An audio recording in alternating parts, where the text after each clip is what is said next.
자, 오늘은 한국의 부동산에 대해서 제가 말씀을 드려보도록 하겠습니다. 자, 한국의 부동산 과연 내년에도 2019년 내년에도 우리가 이 투자 가치가 과연 있는 것인가? 과연 투자 가치가 있다면 어떤 방식으로 투자해야 되는가? 자, 지금부터 그 부분에 대해서 우리가 속 시원하게 한번 이야기를 해보도록 하겠습니다. 자, 일단 한국의 이 부동산에 대해서 우리가 논하기 전에 자, 일본의 부동산에 대해서 먼저 이야기를 해야 됩니다. 과연 한국이 일본과 똑같은 부동산 거품의 전철을 밟을 것인가? 자, 이거를 우리가 알아야지 우리가 부동산 투자를 어떻게 해야 될 것인지 방향이 잡히지 않습니까? 그래서 이 부분에 대해서 일단 제가 말씀드리겠습니다. 자, 일단 한국과 일본의 부동산 경제 성장에 일단 말씀을 드리자면 바로 베이비부머 세대가 있다. 자, 이렇게 말씀드릴 수가 있습니다. 자, 베이비부머 세대라는 것은 일단 한국에서 가장 많은 한국의 인구가 태어났던 시기이기도 하고요. 1955년과 63년생으로 이 현재 나이가 47세에서 55세 사람이면 바로 이 베이비부머 세대에 해당된다. 이렇게 우리가 볼 수 있습니다. 자, 이 베이비부머 세대 사람들은요, 6.25 전쟁 직후에 출산율이 크게 높아지던 시기에 태어났습니다. 그리고 전쟁 직후에 많은 이 남자들이 전쟁을 통해서 죽다 보니까 귀남이, 귀돌이, 하여튼 귀로 시작하는 아주 귀하다는 별칭의 이름들을 상당히 많이 가지고 있던 그러한 세대이기도 합니다. 그리고 현재 이 베이비부머 세대에 대한 갈등이 심심하면 남녀의 이런 이제 우리가 이 갈등에서 자주 나오는 이러한 세대이기도 하죠. 자, 어쨌든 이 베이비부머 세대에서 바로 86년과 88년 3조 호황기의 황금기 경제 성장을 누렸던 그러한 주인공이기도 하고요. 이 베이비부머 세대가 그 다음에 지금도 한국 사회의 중산층 핵심 역할을 담당하고 있는 그러한 사람들이기도 하다. 뭐 이렇게 일단 볼 수가 있습니다. 자, 통계청에 따르자면 이 베이비부머 세대는요, 총 712만 5,347명으로서 현재 인구에서 대략 14.6% 정도를 차지할 정도입니다. 그리고 이 사람들은요, 이 3조 호황기를 통해서 많은 돈을 벌었고 또 부동산 투자도 많이 했습니다. 그걸 통해서 또 돈도 많이 벌었어요. 그러다 보니까 아직도 이 부동산에 대한 로망을 가지고 있는 세대다. 이렇게 우리가 또 생각해야 됩니다. 자, 이 일본과 미국, 그 다음에 한국의 이 부동산 버블의 공통점이 하나가 있습니다. 바로 그게 뭐냐? 바로 인구구조 변화와 주택가격 등락의 연관성이 매우 높았다는 겁니다. 그러니까 인구가 얼마나 있느냐에 따라서 부동산 가격에 이 직접적인 차이가 나기 시작한다. 이 부분이었다는 거죠. 자, 일본 같은 경우는 1990년 초반까지, 미국 같은 경우는 2000년대 초반까지 베이비부머의 은퇴를 앞두고 집값이 급등하면서 버블 단계에 진입했었습니다. 그러니까 은퇴자들이 돈을 마땅히 쓸 곳도 없고 안전자산으로서 가지고 싶으니까 집을 샀다라는 이야기죠. 한국도 똑같은 전철을 밟습니다. 그런데 문제는 뭐냐? 바로 시기의 차이죠. 자, 한국은요, 미국과 일본보다 대략 10년에서 20년이 뒤처진 2018년, 그러니까 올해야 비로소 베이비부머 은퇴와 고령 인구가 급속히 늘어나고 있는 문제를 현재 겪고 있다. 그러니까 아직도 시간적인 여유는 있다. 과거의 역사적인 이런 흐름으로 봤을 때 미국과 일본이 10년 후에 부동산 버블이 터지기 시작했는데 한국도 이 역사적인 게 그대로 따라가지는 않을 거예요. 아마 제가 봤을 때 시기적으로 좀 더 당겨야 될 거예요. 왜냐하면 그만큼 시대가 빨리 흘러가고 있으니까 경제도 그만큼 현재 이 경제 위기의 이 흐름이 점점 짧아지고 있잖아요. 부동산도 마찬가지입니다. 그래서 그의 절반인 저는 반토막을 내겠습니다. 5년 정도의 유예기간, 아직까지 부동산이 폭락하지는 않는다. 그리고 폭락이라는 말도 좀 꺼내기가 그렇다는 게 뭐냐면 급속한 폭락이 나오지는 않고요. 아주 서서히 부동산의 침체기가 올 것이다. 한국은 일단 이렇게 저는 예측을 하고 있습니다. 그리고 분명한 것은 뭐냐? 인구구조 변화에 따라서 부동산 수요의 버블, 즉 거품은 반드시 꺼지게 돼 있다. 이 부분은 분명한 팩트라는 걸 일단 알고 계셔야 됩니다. 자, 여기 보이시면 한미일 베이비붐 세대라고 보이시죠? 자, 여기 보면 한국 같은 경우는 1955년생부터 63년생을 베이비붐 세대라고 하고, 미국 같은 경우는 1946년과 1964년생을 베이비부머 세대라고 부르고 있습니다. 그리고 일본 같은 경우는요, 미국과 매우 비슷한 시기인 1946년과 49년생 이 둘 사이를 베이비부머 세대라고 부르죠. 그러니까 미국과 일본의 베이비부머 세대와 한국의 베이비부머 세대를 보면, 자, 이 차이가 약 10년 정도 난다라는 것을 우리가 알 수가 있죠. 그래서 제가 일단 급속한 경제 성장기 플러스 이 부동산 거품의 유예기간 반토막을 내서 5년으로 저는 보고 있는 겁니다. 다음으로 한국이 일본처럼 부동산 버블이 절대 일어날 수 없는 이유 중에 하나가 바로 이 플라자 합의와 관련이 있습니다. 자, 한국은 일본의 플라자 합의에 의한 이런 엔고 현상과 비슷한 바로 이 폭등 현상을 거치지 않았다라는 거죠. 자, 이 플라자 합의에 대해서 조금 간략하게 말씀드리면 1985년 9월 22일 미국, 영국, 프랑스, 소독, 일본 등 G5 재무장관들이 회의장에 모였습니다. 자, 그 이유는 바로 엔화와 마르크화의 가치를 올려서 미국의 무역 적자를 한번 회수해보자. 미국의 무역 적자를 회수해서 우리 같이 잘 살아보자. 뭐 이러한 취지에서 일단 회의를 진행하게 된 거죠. 자, 당연히 일본과 독일은 반대했습니다. 왜냐면 자기 나라의 경제 버블이 낄 건 확실하거든요. 그렇게 되면. 그러나 미국이 니네들 내 말 들어라. 이렇게 이제 협박을 한 거죠. 너네들 내 말 안 들으면 바로 관세 폭탄, 관세 보복 내려버리겠다. 이렇게 경고를 한 거죠. 그러니까 일단 무조건 미국 같은 경우는 이 합의를 통해서 달러와 가치를 지켜야 한다는 그런 명분을 일단 무조건 만들어야만 했습니다. 그러니까 그만큼 글로벌 경제 상황이 현재 시급했던 거죠. 자칫 잘못하면 경제에 상당한 이런 얼음판이 될 수가 있기 때문에, 살얼음판이 될 수가 있는 상황이었기 때문에, 어쨌든 자, 미국이 이렇게까지 해서 플라자 합의를 통해서 강제적으로 추진했던 이유가 뭐냐, 이 냉전 체제, 그러니까 그 전에 소련과 미국의 냉전 체제의 시기를 거쳤지 않습니까? 이때 미국이 상당히 이 냉전 체제 때문에 상당히 쌍둥이 적자에 시달렸습니다. 그리고 1983년도에는 미국이 채무국 신세로 전락하게 되고요. 미국 경제는요, 인플레이션과 경기 둔화가 함께 오는 바로 스태그플레이션의 징후도 나타나게 됩니다. 자, 스태그플레이션은요, 우리가 말했던 뭐 스테이크 음식 뭐 이런 뭐 스테이크 그러니까 양식 이런 게 아니고 바로 경제가 불황인데도 불구하고요, 인플레이션 같이 물가가 상승하는 이러한 상황을 말하는 겁니다. 자, 인플레이션 같은 경우는요, 물가가 오른 만큼 돈이 풀리게 되고 그만큼 경제 성장이 같이 올라가는 현상이죠. 그러니까 경제가 상당히 화랑길 때 인플레이션 현상이 나타나고, 반대로 디플레이션 같은 경우는요, 경기 침체가 오면서 통화량이 감소하는 현상입니다. 그러니까 디플레이션은 바로 인플레이션의 단점과 디플레이션의 단점 모두를 가지고 있는 그러한 경제 현상이다. 한마디로 최악의 경제 상황이다. 이렇게 보시면 됩니다. 자, 어쨌든 만약 미국이 달러화를 지키지 못하게 되면 그 당시에 1336억 달러에 달하는 무역 수지 적자를 해결할 방법이 전혀 없었습니다. 달러를 찍어낸다고 해결할 수 있는 문제는 아니었다라는 거죠. 그래서 미국은요, 그중 497억 달러의 무역 적자를 일으키고 있었던 일본을 가장 큰, 니네들 때문에 지금 이런 상황이 생긴 거야 라고 그렇게 원인을 지목하면서 엔화 절상에 대한 부분을 거의 반강제적으로 일본에게 통보합니다. 자, 일본은요, 미국의 강요와 설득을 통해서 결국 받아들일 수밖에 없었던 거죠. 뭔 힘이 있겠습니까? 일본이 이 덩치 큰 미국 형님이 야 뒤질래?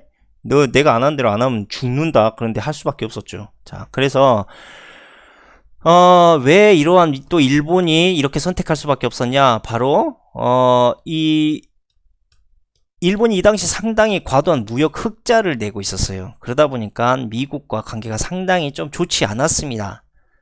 그렇기 때문에 이제 미국과의 관계가 더 이상 악화되는 건 일본도 피하고 싶었던 이러한 이유도 있었어요.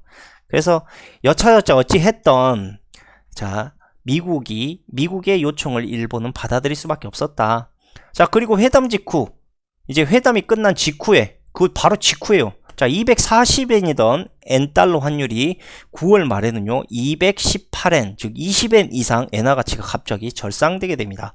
그리고 1년 뒤인 86년 9월에는요 무려 153엔으로 가치가 급상승하게 치솟아 오르게 됩니다. 자, 시장의 누적 소요까지 겹쳐서 이제 엔화 가치는요 1년 만에 36% 가까이 상승하게 됩니다. 근데 여기서 또 끝이 아니에요.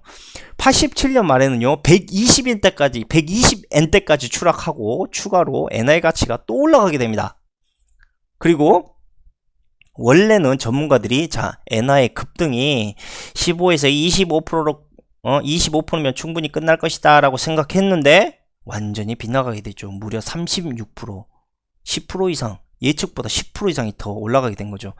자, 그래서 엔고 현상이 일어나면 어떻게 됐습니까? 그렇죠. 일본의 구매력이 증가된다. 왜?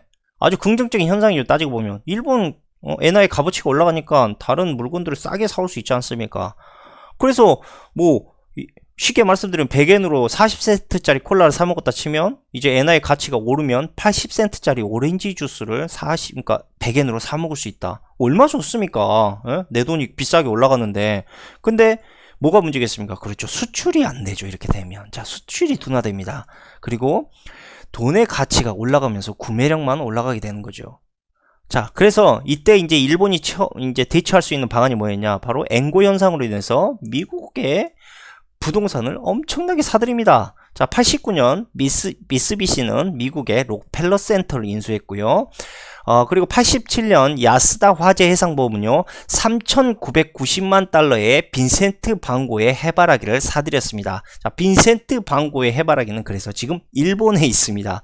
그리고 도쿄 손보제펜 미술관에 현재 방고의 해바라기가 전시되어 있습니다.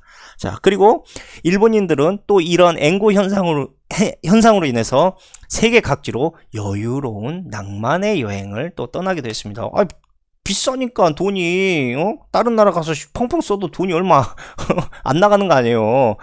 그래서 이 당시에 일본의 이 자존심, 일본 나라의 경제 성장의 자존심은 엄청나게 하늘 찔렀습니다. 근데 이때도 문제는 뭐냐?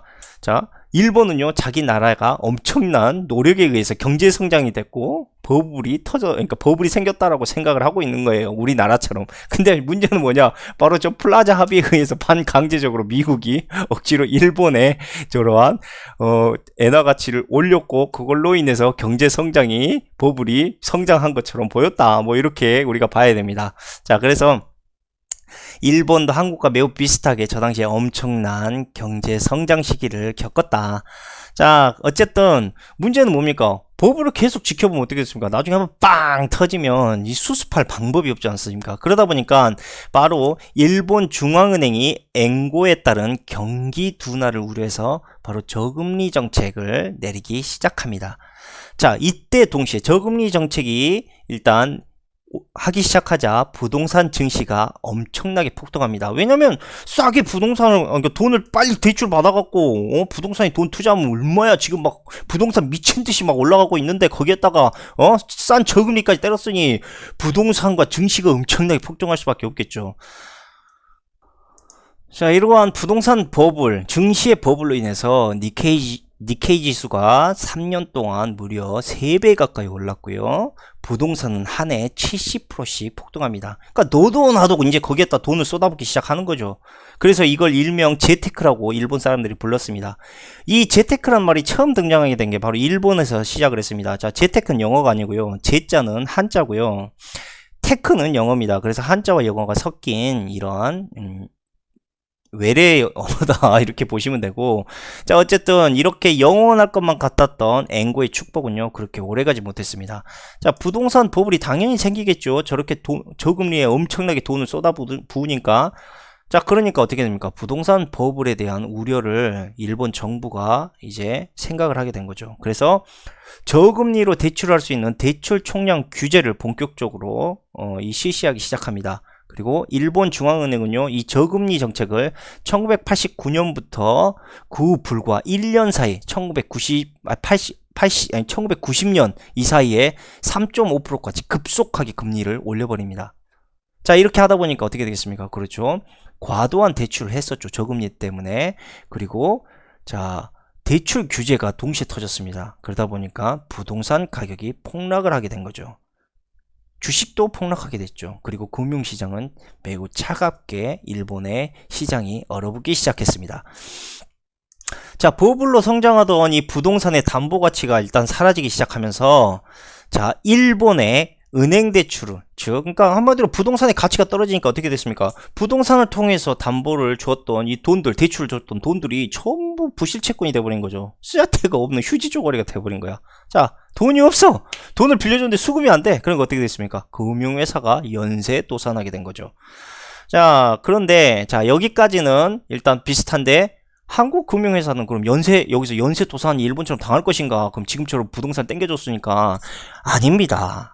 왜냐고요? 한국은요, 이미 이러한 부동산의 후유증을 일본을 통해서 경험도 했고 IMF를 통해서 경험을 했어요. 그러다 보니까 은행의 펀더멘탈 강화를 이미 준비해놨다. 바로 BIS가 명시한 바젤3, 여기에 의거한 금융대책을 모두 세워놨다는 겁니다. 자, 그렇기 때문에 부동산의 부실 채권의 대비책은 이미 한국 금융에서는 다 계획해놨다.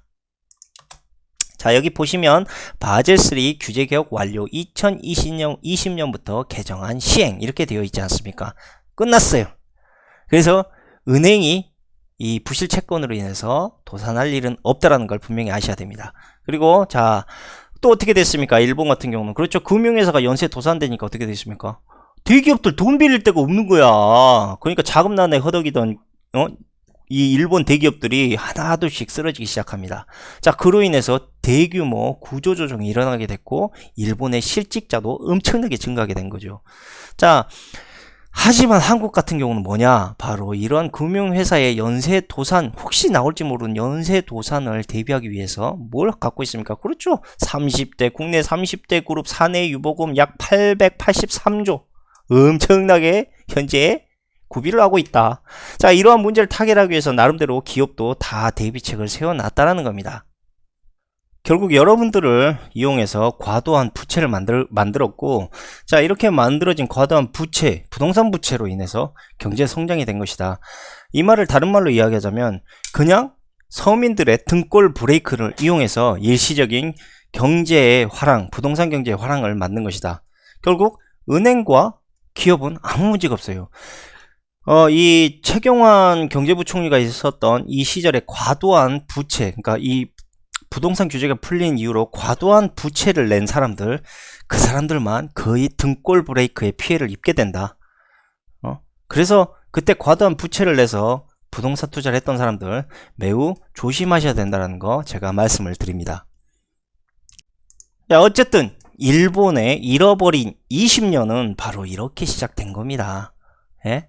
자, 무역의 역조를 막으려던 미국의 플라자 합의는요, 세계에서 두 번째로 큰 일본 경제를 바로 나락으로 벼랑 끝으로 내몰았던 거죠.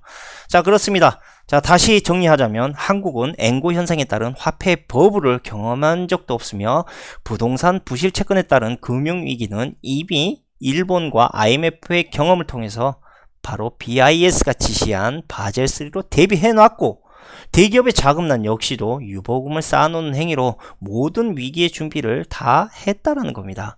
자, 결국 한국의 부동산은요, 절대 과거 일본의 전철을 밟을 수가 없어요. 역사적으로 다르다고. 버블이 터진 시기도 다르고 경제 성장에 대한 흐름도 완전 다릅니다. 자, 그래서 전철을 절대 밟을 수 없다는 게 일단 제 생각이고, 은행과 기업이 이렇게 대비하고 있다는 것은 이렇게 대비를 미처 하지 못한 어떤 나라들이겠습니까? 그렇죠. 바로 신흥국입니다. 신흥국. 자, 신흥국들. 자, 과거 우리나라가 겪었던 IMF와 같은 또 거지쟁이들이 또 털어먹는 상황을 또 지금 만들고 있는 거예요. 지금 저놈들이. 나쁜 놈이 새끼들. 사람은 무슨 장난감도 아니고 이 새끼들 돈을 갖고 사람을 그냥 재고, 쓰레기 같은 새끼들 때문에 진짜 또 욕 나오네, 진짜. 자, 어쨌든, 이러한 현상들이 바로 머지않아서 또 신흥국을 통한 새로운 금융위기가 온다. 제가 그 전에 방송에서 말씀드렸죠. 자, 이러한 증거들이 이렇게 현재 나오고 있습니다. 자, 하지만 만약에요, 한국이 일본과 같은 이런 베이비부머 시대 은퇴 시기에 맞춰서 지금처럼 여전히 부동산 물량을 기하급수적으로 계속 쏟아내게 된다면요, 그러니까 이번에 솔직히 말하면 문정부 하나 잘한 건 뭐냐면 부동산 규제를 해야 되는 게 맞습니다. 계속 부동산 물량 기하급수적으로 쏟아내면 어떻게 되겠습니까? 일본과 똑같은 전철을 밟을 수도 있어요. 그래서 은행도 이 쓰레기 부실 채권을 만들지 않기 위해서 규제를 하는 것이고, 다 그런 이유가 있는 겁니다. 그래서 절대 한국은 현재 모든 규제나 이런 걸 통해서 부동산 버블 폭탄, 일본의 부동산 버블 폭탄을 만들어낼 수 있는 상황은 아니지만, 미친 듯이 부동산 물량을 만약에 규제하지 않고 풀어버리게 되면 일본과 똑같은 현상을 우리가 겪을 수 있다. 하지만 그럴 일은 거의 없다. 현재 모든 규제에 대한 준비가 끝났기 때문에 이걸 다시 말씀드립니다. 자, 일단 한국에 대한 이제 부동산 역사는 여기까지 하고, 한국에 대한 부동산에 대한 이제 흐름을 본격적으로 한번 이야기해 봅시다. 자, 한국은 모두가 아시다시피 자, 대내외적인 경제의 흐름을 통해서 바로 부동산이나 주식 같은 이러한 불로소득의 투자의 향방이 갈립니다. 자, 그렇기 때문에 여러 가지 대내외적인 변수를 고려해서 바로 우리가 부동산 투자의 미래적 전망을 예측해야 된다. 자, 우선 그 첫 번째로 미국의 금리 인상에 대한 위기를 저희가 들 수가 있습니다. 자, 미 연준 같은 경우 요 뉴스에서 보면 3개월 만에 금리 인상 연내 추가 인상 시사 이렇게 나와 있네요. 자, 이 부분, 자, 금리 인상과 맞물리면서 대출 이자에 대한 부담이 당연히 커지게 되겠죠. 자, 금리 압박으로 새로운 부동산 매수의 수요가 끊길 수 있는 상황이 현재 오고 있다. 자, 한국은행 같은 경우는요, 1년 만에 금리 인상을 단행할 듯 경기 하강은 부담. 그러니까 한국은행도 더 이상 금리를 동결하기에는 매우 어려운 상황이 오고 있다는 걸 일단 알 수가 있고, 자, 미국의 금리가 서서히 올라가기 시작하면요, 뭐겠습니까? 그렇죠. 신흥국의 바로 외화 유출이 일어날 수가 있습니다. 자, 그렇게 외화 유출이 시작되고 미국과 신흥국 시장에 바로 뭐가 오겠습니까? 그렇죠. 바로 주식 시장에 침체기가 올 수가 있다. 그렇기 때문에 아직 주식 시장이 바닥이 아니다라는 것을 다시 한번 제가 제 생각을 말씀드립니다. 그러니까 더 깊은 하강 국면을 그릴 확률이 있으니 함부로 주식 투자를 이렇게 혹해서 뭐 다른 뉴스나 미디어에 혹해서 투자하시면 안 된다. 일단 그렇게 말씀드리고 싶습니다. 자, 아무튼 자, 위에 말씀드린 금리 인상과 주식 시장의 침체 위험 요인들이 바로 한국의 부동산 침체기와 새로운 글로벌 금융위기의 촉발을 터뜨릴 수 있는 현재 발화점이 돼가고 있다. 이 부분 다시 말씀드립니다. 자, 그리고 한국의 부동산에 대한 침체를 현재 나타내고 있는 또 하나의 이 상황, 바로 9.13 부동산 대책이죠. 자, 이 9.13 부동산 대책의 가장 큰 현재 이 문제점이 뭐냐? 바로 부동산 법을 일단 무조건 바꿔보자. 더 이상 터지면 안 된다. 일본과 같은 전체를 밟을 수 없다. 자, 무주택자뿐만 아니라 1주택자 소유자마저 대출을 막아버렸습니다. 자, 부동산에 풀릴 추가전 돈의 여력이 전혀 없어요. 돈이 풀려야 부동산도 사고 뭣도 사고 할 거 아닙니까? 그럴 게 없어요. 자, 부동산 버블과 대출은 불가분의 관계입니다. 자, 대출이 많아져야 부동산 버블이 일어나는 거죠. 자, 돈을 억지로 묶어버려서 안 줘요. 자, 부동산 규제로 더 이상 대출을 할 수 없는 투자자들, 자, 새로운 주택을 투자할 수 있는 구매력을 잃어버리게 된 것이다.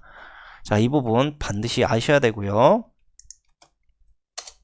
자, 다음으로 또 뭡니까? 자, 문재인 정부가 들어선 이후에서 실업률이 엄청나게 증가하고 있습니다. 자, 특히 일자리를 찾지 못한 20대, 30대 청년들이 실업률이 늘어나고 일은 해야 되겠고 일자리는 없고 하다 보니까 바로 자영업에 내몰리기 시작했는데, 이 자영업이 될 리가 있겠습니까? 얼마 전에 백종원 뭐 푸드트럭 이런 것도 하고 있는데 다 보면 젊은 사람들이에요. 결국 다 망해. 푸드트럭 개 망했다고 이야기 막 나오고 그러지 않습니까? 자, 그래서 이런 빚더미에 앉은 이런 현실들 우리가 반드시 봐야 되고요. 그 다음에 부동산 거품을 일으키는 여력의 힘이 이 젊은 세대들을 통해서 또 일어나야 되는데 이게 현재 매우 어려운 상황이다. 그 다음에 뭐 자영업 같은 경우 현재 보면 여기 보면 폐업도 엄청나게 일어나고 있죠. 자, 자영업 10곳 문을 열면 8.8곳이 망했다고 합니다. 자, 그러니까 거의 뭐 10곳 중에 한 곳만 살아남았다 이런 이야기인데, 결국 이게 또 어디로 가겠습니까? 우리나라 대부분의 이 경제의 또 기반 중에 하나가 바로 자영업인데, 결국 이 자영업의 이 폐업률이 올라감으로 인해서 내수 경기는 위축될 수밖에 없다. 그리고 중소자영업자 폐업 위기가 계속적으로 가속화되고 있다. 이 부분도 부동산과 상당히 깊은 연관이 있다는 걸 우리가 알아야 됩니다. 그리고 가계부채도 현재 상승을 하고 있습니다. 자, 보시면 가계부채 증가 속도가 바로 세계 3위, 갚아야 할 빚 부담은 역대 최고라고 이렇게 나오고 있습니다. 물론 이 가계부채 증가는요, 과거 전전 정권부터 시작을 했죠. 따지고 보면. 그러니까 이러한 모든 똥들을 현재 치워야 되는 현재 정권의 이러한 현재 스트레스도 상당히 가중되고 있다. 어쨌든 가계부채 증가 속도는 그 누구도 막을 수 없을 것이다. 물론 은행도 기업도 절대 저런 문제로 인해서 돈을 풀지는 않을 것이다. 다시 한번 말씀드리고요. 자, 어쨌든 이 가계부채 대비 소득 증가율 또한 점진적으로 하락하고 있습니다. 그러니까 이 뭡니까? 가계부채 늘어나고 있는데 버르들이 돈이 없어. 어디서 일할 데도 없고 그냥 뭐한 짓거리야. 이게 일자리를 좀 제대로 최저임금만 올리는 게 중요한 게 아니고 양질의 일자리가 필요하다는 이야기죠. 이게 지금 못한 짓이야. 경제가 성장하고 나서 최저임금이네 뭐네 올려야지. 좀 제대로 합시다. 이거 진짜 잘못하고 있습니다. 현 정부 제가 봤을 땐. 자, 어쨌든 이 부분 상당히 문제가 있고, 그 다음에 이러한 상황들로 인해서 현재 서울의 부동산 가격도 지속적으로 현재 하락세를 그리고 있다. 뭐 그뿐만 아닙니다. 저기 뭡니까? 그렇죠. 고령화 사내로 진입한 한국이 현재 일본보다 무려 7년이나 빠르게 현재 늙어가고 있다. 자, 이렇게 늙은 사람들을 부양해야 될 이런 이제 젊은 사람들 부양해야 될 이러한 상황도 생기게 되고, 돈도 없는 젊은 세대들이 이제 더 이상 집을 살 수 있는 여력이 없다. 자, 이런 문제점도 우리가 상당히 잘 깊게 생각을 해봐야 됩니다. 자, 이런 모든 문제들이 종합적으로 현재 일어나고 있는 상황에서 과연 내가 부동산을 어떻게 투자해야 될 것인가? 자, 이 부분 깊게 생각해 봐야 되겠죠. 자, 현재는요, 이 특정 지역의 집값이 상승하는 현재 흐름을 보이고 있습니다. 자, 이게 어떤 현상이냐? 제가 말씀드릴게요. 뭐 수상한 서울의 집값 대세 상승일까, 제동 걸릴까, 뭐 이런 이야기가 나오고 있는데, 자, 이 뜻의 의미는 뭐냐면 바로 소수의 집값 폭등의 가격이 통계 측정에 되어서 움직이고 있는 착시적인 현상이다. 이렇게 보셔야 됩니다. 그러니까 뭐 강남뿐 아니라 강북, 뭐 광명, 과천, 분당 이런 특정 지역이 부분적으로 부동산이 오르고 있고, 이렇게 왜곡되게 이 불균형적으로 오르고 있는 부동산 가격이 통계적으로 측정이 돼서 나왔다는 거죠. 그러니까 잘못된 통계의 부동산 상승이다. 저는 이렇게 보고 있습니다. 자, 왜냐? 그 이유가 뭐냐? 바로 지방 부동산을 비교해보면 금방 알 수 있는데 지방은 반대로 부동산 가격이 가파르게 하락하고 있습니다.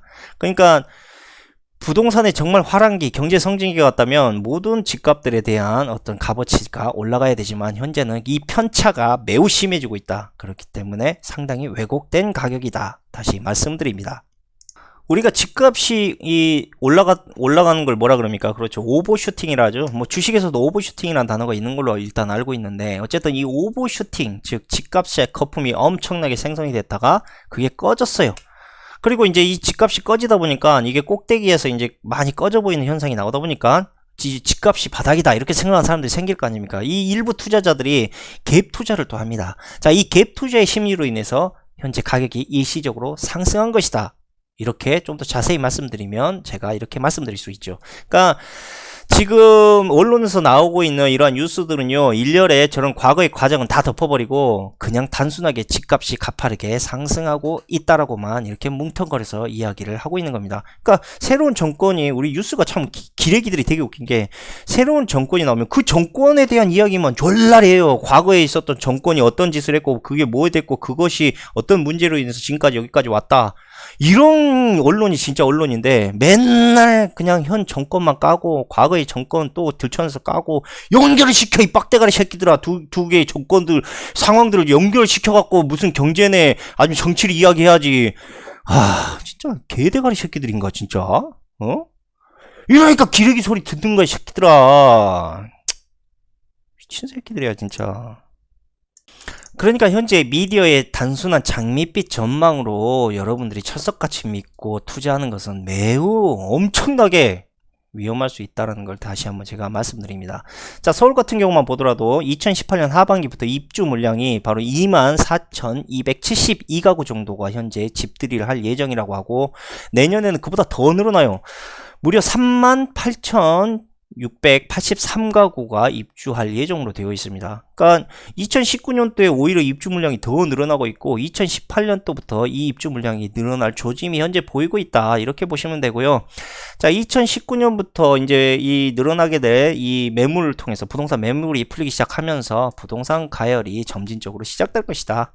근데 뭐 때문에 부동산 가격이 반등하겠습니까? 특히 서울 같은 경우 매우 유의해야 됩니다. 지금 집이 너무 많이 지금 예?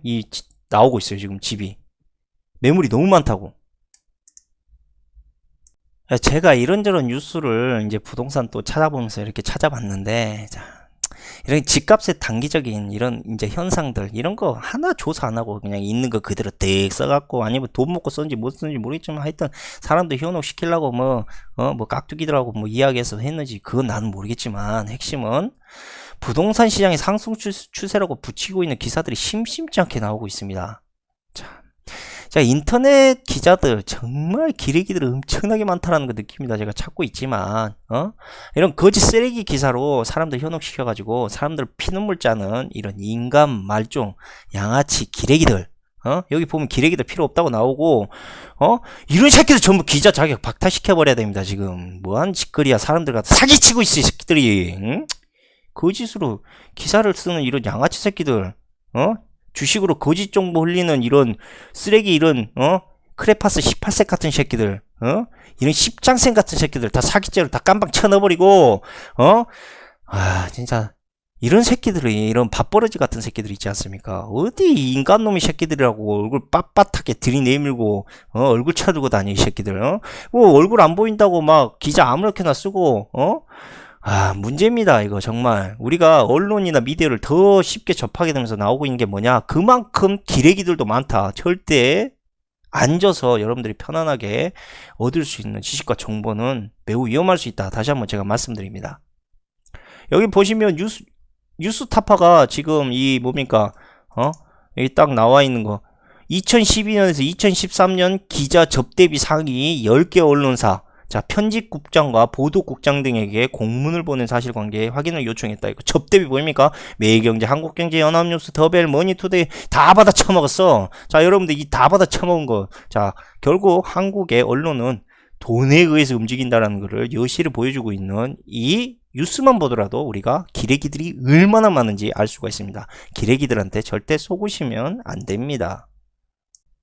그리고 갑자기 이제 그 사기꾼 기레기들 이야기 나오다 보니까 이 아싸이진 전에도 한번 이야기 제가 뉴스 저기 방송에서 했는데 이 인간이 생각나네 갑자기.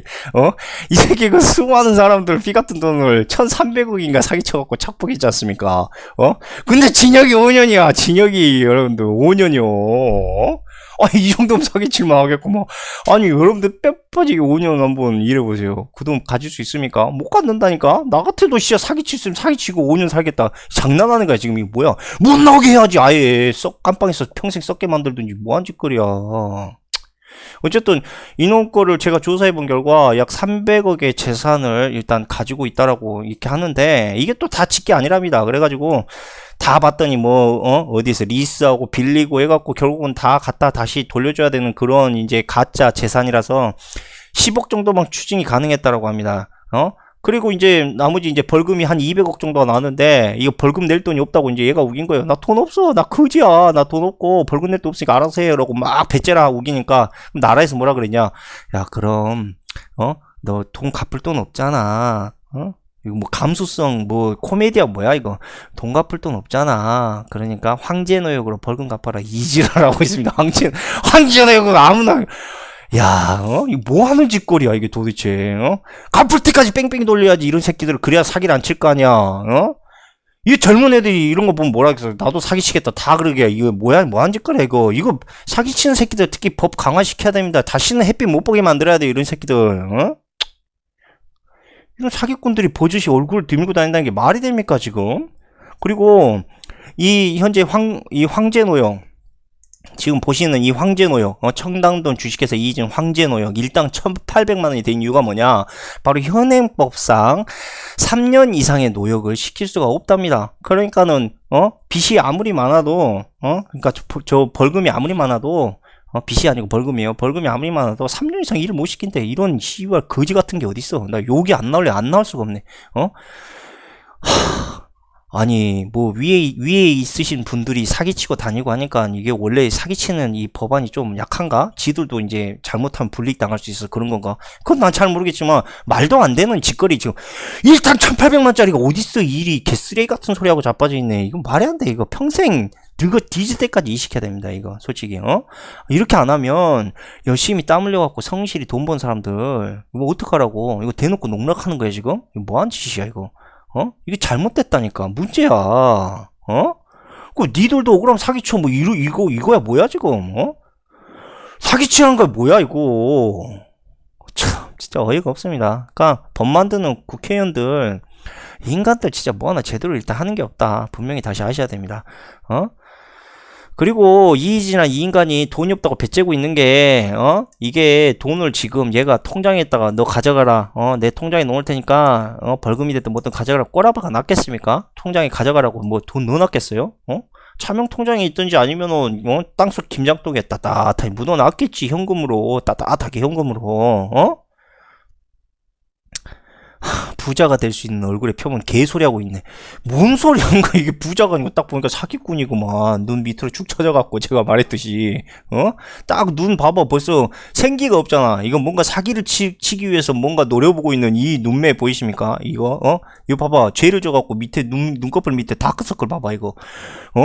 무슨 복스럽게 동그란 콧방울 연병을 하고 있다 아주. 어쨌든 이렇게 우리가 겉모습만 보고 현혹되는 이러한 우리가 지금 이런 모습들 우리가 이제는 바꿔야 됩니다. 우리가 너무 우리 이 살고 있는 세대가 너무 외모 지상주의다 보니까 이런 것들이 쉽게 휘말리고 사기도 쉽게 휘말린다. 여러분들은 절대 이렇게 겉모습만 보고 사람을 판단해서는 안 된다라는 것을 제가 다시 말씀드리고 싶습니다.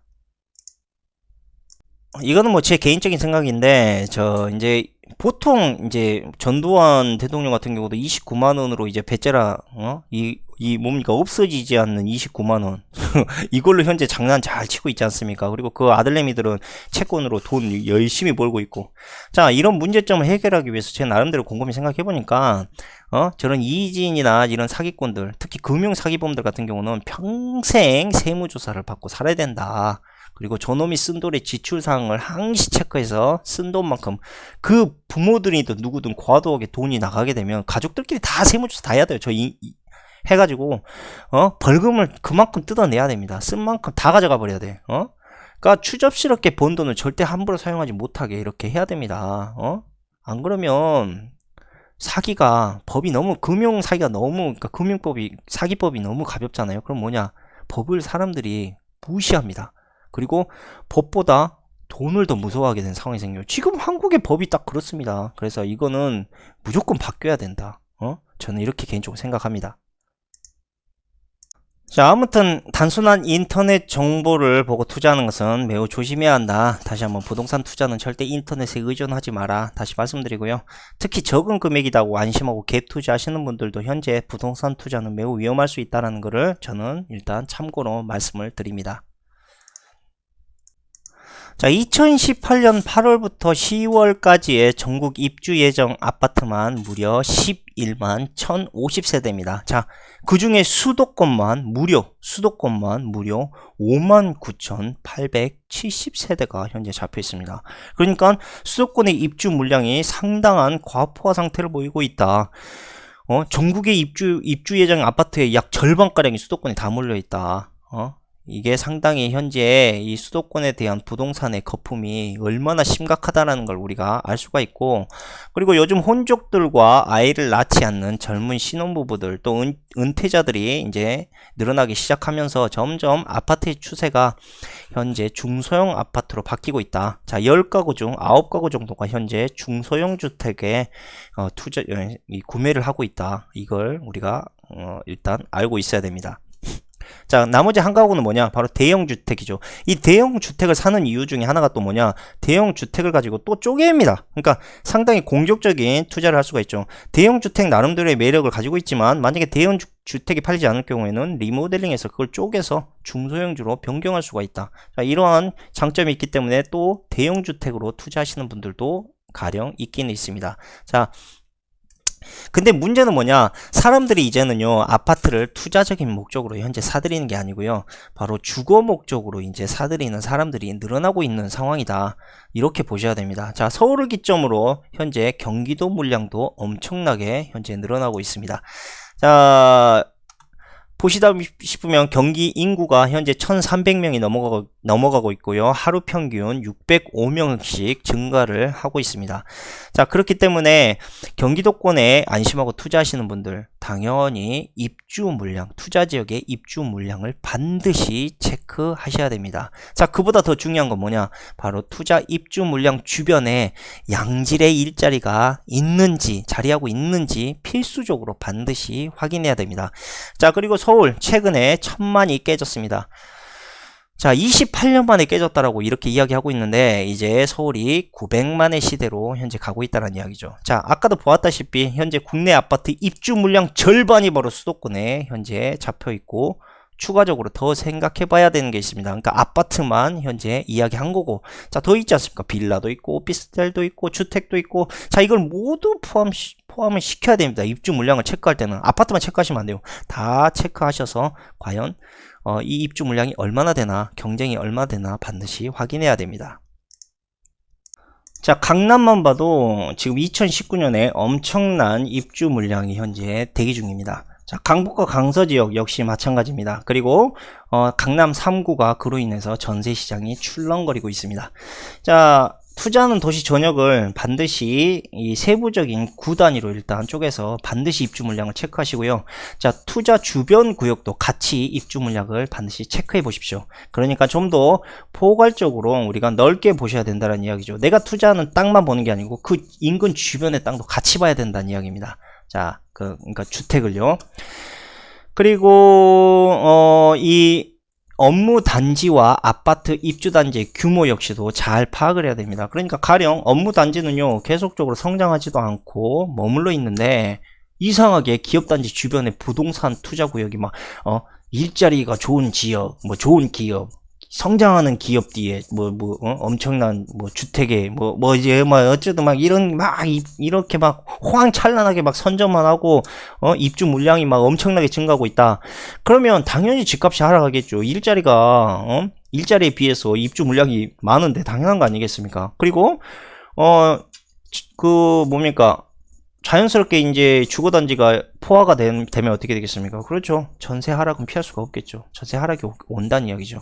자, 그러니까 좀 더 팩트적으로 말씀드리자면, 이 부분을 좀 더 팩트적으로 말씀드리자면, 이 건설산업연구원, 주택산업연구원, 건설협회 3사, 자, 이러한 기관이 이미 2018년 하반기부터 주택시장 전망이 하락하게 될 거다, 이렇게 이야기를 하고 있습니다. 그러니까 제 생각뿐 아니라 지금 이러한 이 조사 기관들도 이렇게 현재 예측을 하고 있다.